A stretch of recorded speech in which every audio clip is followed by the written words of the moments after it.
ডিমের এই রেসিপিটা যদি একবার বাড়িতে তৈরি করে খাওয়া যায় না, একতলা ভাত নিমেষে চলে যাবে। দেখো, প্রথমে নিয়েছি পোস্ত আর নিয়েছি দুটো ডিম। ডিমটা আমি ফাটিয়ে ভালো মতন করে ফেটিয়ে নেব। দুটো ডিম নিয়েছি, নিয়ে ভালো মতন করে আমি ডিমটাকে ফেটিয়ে নিলাম। আর পোস্তটা আমি ভালো মতন করে মিক্সিতে বেটে নেব। ওখানে 4 চামচের মতন পোস্ত নিয়েছি, একটু বড় চামচেরই। আর কড়াইয়ে তেল দিয়ে দিয়েছি। ডিমটার মধ্যে অল্প নুন দিয়ে আর একবার ভালো মতন করে ফেটিয়ে নিই, দিয়ে ওটা ভুজিয়া টাইপ করে নেব। এই সময় ভুজিয়াটা করা হয়নি, দেখো তেলের মধ্যে শুধু ডিমটা দিয়ে ভালো মতন করে ভুজিয়ার মতন ভেজে নিয়েছি। দেখো, ভুজিয়া যেমন আমরা বাড়িতে তৈরি করি রুটি খাওয়ার জন্য, ঠিক সেই রকম ভুজিয়া টাইপ করে নিলাম। এর মধ্যে ডিমটার মধ্যে তো অল্প নুন দেওয়া ছিলই। এবার আমি কি করব, সেই বাটা পোস্তটা ওই ডিমের মধ্যে দিয়ে দিলাম।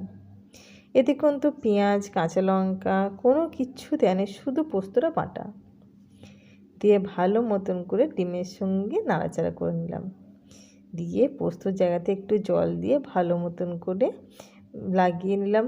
জলটা পুরো পোস্তটা চলে এলো, দিয়ে ওই পোস্তর যে জলটা সেটা ওই ডিমের মধ্যে দিয়ে দিলাম।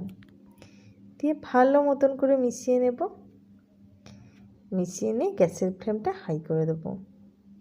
যতক্ষণ না ফুটছে তার জন্য আমাদেরকে একটু অপেক্ষা করতে হবে। দেখো, ডিম আর পোস্তটা তো ভালো মতন করে মিশিয়ে দেওয়া হয়ে গেল। এবারে নুনটা একটু চেক করে নিতে হবে, যদি নুন লাগে অল্প একটু পরিমাণ মতো নুন দিতে হবে, নাহলে কোনো কিছু দেওয়ার প্রয়োজন নেই। দেখো, বেশ ভালো মতন করে ফুটতে আরম্ভ হয়ে গেছে। আমি একটু পরিমাণ মতো নুন দিয়ে দিলাম। নুনটা সত্যিই কম হয়েছিল, কারণ ডিমের মধ্যে যতটুকু নুন দিয়েছিল ততটুকুনি। আর অনেকটা কিন্তু ঘন হয়ে গেছে, সেটা দেখেই বুঝতে পারছো। এবারে ভালো মতন করে ডিমটা আরেকটু আমি নাড়াচাড়া করে নিলাম।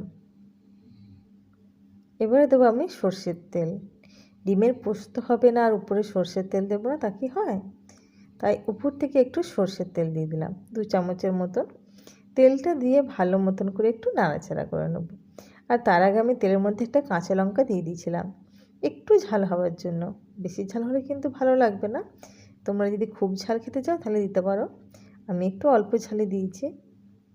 দেখো, পোস্তটা প্রায় রেডি হয়ে গেল। গরম ভাতের সঙ্গে যদি এরকম ডিমের পোস্ত হয় তাহলে কিন্তু জাস্ট জমে যায়। আমাদের বাড়িতে কিন্তু সবাই ডিমের পোস্ত খেতে ভীষণ ভালো লাগে, আর তোমরাও তৈরি করে খাবে।